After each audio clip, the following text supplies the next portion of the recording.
15 দিন পর। ছোট আজকে কাজ করেছি 15 দিন হয়ে গেল, চল মালিকের কাছ থেকে বেতন নিয়ে নেই। মালিক, হ্যাঁ আমাদের 15 দিনের কাজের টাকা দিন। টাকা? চলো ঠিক আছে, সন্ধ্যায় নিয়ে নিও। আরে ইয়ার, এরা তো 15 দিনের টাকা চাইতেছে। 15 দিনে তো অনেক টাকা হয়ে গেছে, মনে হয় কিছু করতে হবে।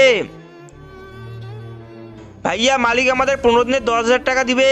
হ্যাঁ ছোটু, 15 দিন তো অনেক কষ্ট করেছি, এবার ঈদে অনেক জামা কাপড় কিনবো। হ্যাঁ কেন নয়, চল ছোটু, যেগুলো কাজ পড়ে আছে সেগুলো করে নেই।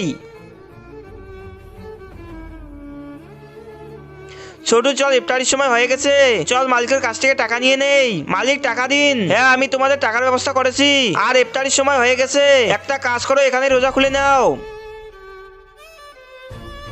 এই নাও, এটা খেয়ে তোমরা দুজন রোজা খুলে নিও। তার আগে আপনি যদি মাকে ভালোবেসে থাকেন তাহলে ভিডিওটিকে লাইক করে চ্যানেলটি অবশ্যই সাবস্ক্রাইব করবেন। ছোট চল, এটা খেয়ে আমরা রোজা খুলে নেই। কিন্তু মালিক তো পানি দিয়ে যায়নি, চল তুই দাঁড়া, আমি পানি নিয়ে আসতেছি। জানি না ভাইয়া কোথায় চলে গেল, এখনো পানি নিয়ে আসেনি। আজান হয়ে গেছে, ততক্ষণে আমি রোজা খুলে নেই। আজান তো হয়ে গেছে, ছোট তো আমার জন্য অপেক্ষা করতেছে।